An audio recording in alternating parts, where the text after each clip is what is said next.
यंदाची निवडणूक ही देशाची निवडणूक आहे। तुम्ही जगदीश शेट्टर यांना तुमचे अमूल्य मत देऊन मोदींचे हात बळकट करा, असे आवाहन माजी मंत्री बैरती बसवराज यांनी केले आहे।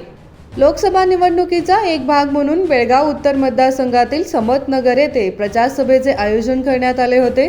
देशाच्या सुरक्षेच्या आणि विकासाच्या दृष्टीने सर्वांनी नरेंद्र मोदींना साथ दिली पाहिजे। भविष्यात अनेक प्रकल्प बेळगाव लोकसभेच्या कक्षेत यावेत, यासाठी जगदीश शेट्टर यांना व भारतीय जनता पक्षाला पाठिंबा द्यावा, अशी मागणी त्यांनी केली आहे।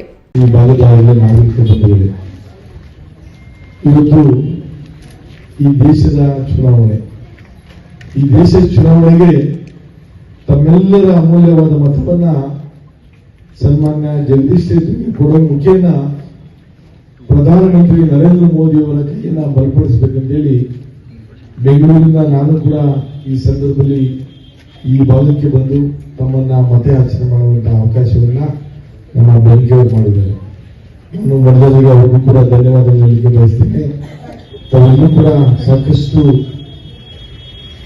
ಬೆಂಕಿಯವರು ಮಾತಾಡಿದ್ದಾರೆ, ನಾನು ಹೆಚ್ಚಿಗೆ ಮಾತಾಡಬಹುದಿಲ್ಲ। ಆ ಸಂದರ್ಭದಲ್ಲಿ ನಾನು ನಗರಾಭಿವೃದ್ಧಿ ಸಚಿವರಿದ್ದ ಸಂದರ್ಭದಲ್ಲಿ ಈ ಸ್ಮಾರ್ಟ್ ಸಿಟಿ ಯೋಜನೆಯ ಅಡಿಯಲ್ಲಿ ಬೆಳಗಾವಿ ನಗರಕ್ಕೆ ಸಾಕಷ್ಟು ಕೊಡುಗೆಯನ್ನು ಕೊಟ್ಟಿದ್ದೇನೆ।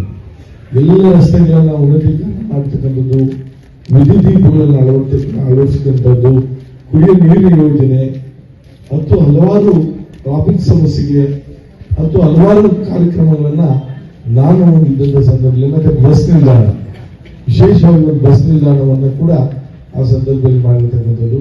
ಹಾಗಾಗಿ ನಾನು ತಮ್ಮಲ್ಲಿ ಕೈ ಜೋಡಿಸಿ ಪ್ರಾರ್ಥನೆ ಮಾಡ್ತೇನೆ, ಈ ದೇಶದ ಬದ್ಧತೆ ದೃಷ್ಟಿಯಿಂದ, ಈ ದೇಶದ ಅಭಿವೃದ್ಧಿ ದೃಷ್ಟಿಯಿಂದ ತಾವೆಲ್ಲರೂ ಕೂಡ ನರೇಂದ್ರ ಮೋದಿ ಅವರನ್ನ ಬೆಂಬಲಿಸಬೇಕು, ಭಾರತೀಯ ಜನತಾ ಪಕ್ಷವನ್ನು ಬೆಂಬಲಿಸಬೇಕು। ವಿಶೇಷವಾಗಿ ನಮ್ಮ ಜಗದೀಶ್ ಶೆಟ್ಟರ್ ನಮ್ಮ ಮಾಜಿ ಮುಖ್ಯಮಂತ್ರಿಗಳಾಗಿದ್ದಂಥವರು ಅವರನ್ನ ಬೆಂಬಲಿಸುವ ಮುಖೇನ ತಾವೆಲ್ಲರೂ ಕೂಡ ಕಮಲದ ಗುರುತಿಗೆ ಮತ ಹಾಕುವ ಮುಖೇನ ಅವರನ್ನ ಲೋಕಸಭೆ ಕಳಿಸಿ ಈ ಭಾಗದ ಅನೇಕ ಯೋಜನೆಗಳಿವೆ। ಇವತ್ತು ನಮ್ಮದೇ ಸಾಕಷ್ಟು ಯೋಜನೆಗಳು ಬೆಳಗಾವಿ ಈ ಲೋಕಸಭಾ ವ್ಯಾಪ್ತಿಯಲ್ಲಿ ಬರಬೇಕಾಗಿದೆ। ಹಾಗೆ ಅವರಿದ್ರೆ ಒಬ್ಬ ಅನುಭವಿಗಳು, ಅನೇಕ ಸಚಿವರಾಗಿ ಅನೇಕ ಇಲಾಖೆಯಲ್ಲಿ ಕೆಲಸ ಮಾಡಿದ ಅನುಭವ ಇದೆ, ಅಂತವರಿಗೆ ಕಲಿಸಿದ್ರೆ ಖಂಡಿತವಾಗಿ ಈ ಲೋಕಸಭೆ ಅಭಿವೃದ್ಧಿ ಆಗಲಿಕ್ಕೆ ಸಾಧ್ಯ ಆಗ್ತದೆ। ಇವತ್ತು ಮೋದಿಯವರ ಒಂದು ಅನೇಕ ಯೋಜನೆಗಳನ್ನ ಹೇಳ್ತಾ ಹೋದ್ರೆ ಸಾಕಷ್ಟು ಯೋಜನೆಗಳನ್ನ ಇವತ್ತು ಮಾಡಿದ್ದಾರೆ। ಇವತ್ತು ರೈಲ್ವೆ ನಿಲ್ದಾಣಗಳಿರ್ಬೋದು, ವಿಮಾನ ನಿಲ್ದಾಣಗಳಿರ್ಬೋದು, ಅದೇ ರೀತಿ ನಮ್ಮ ರಾಮ ಮಂದಿರ ನಿರ್ಮಾಣ ಸುಮಾರು 500 ವರ್ಷಗಳ ಇತಿಹಾಸ ಇರ್ತಕ್ಕಂಥ ರಾಮ ಮಂದಿರವನ್ನ ಮೊನ್ನೆ ಲೋಕಾರ್ಪಣೆ ಮಾಡಿರ್ತಕ್ಕಂಥದ್ದು, ಕಾಶ್ಮೀರ 370 ಏನಿತ್ತು ಅದನ್ನು ತೆಗೆದಾಕಿ ಇವತ್ತು ಸ್ವತಂತ್ರವನ್ನು ಕೊಟ್ಟಿರ್ತಕ್ಕಂಥದ್ದು ಇರ್ಬೋದು।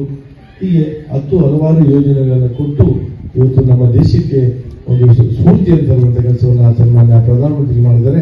ಹಾಗಾಗಿ ನಾನು ಎಲ್ಲರಿಗೂ ಕೂಡ ಕೈ ಮುಗಿದು ಪ್ರಾರ್ಥನೆ ಮಾಡ್ತೇನೆ, ದಯಮಾಡಿ ಜಗದೀಶ್ ಶೆಟ್ಟರ್ಗೆ ಆಶೀರ್ವಾದ ಮಾಡಿ ಅವರ ಲೋಕಸಭೆ ಕಳಿಸಿಕೊಳ್ಳಬೇಕು ಅಂತ ಹೇಳಿ ತಮ್ಮಲ್ಲಿ ಪ್ರಾರ್ಥನೆ ಮಾಡಿ ನನ್ನ ಮಾತನ್ನು ಮುಗಿಸ್ತೇನೆ। नमस्कार। बोलो भारत माता की जय श्री राम।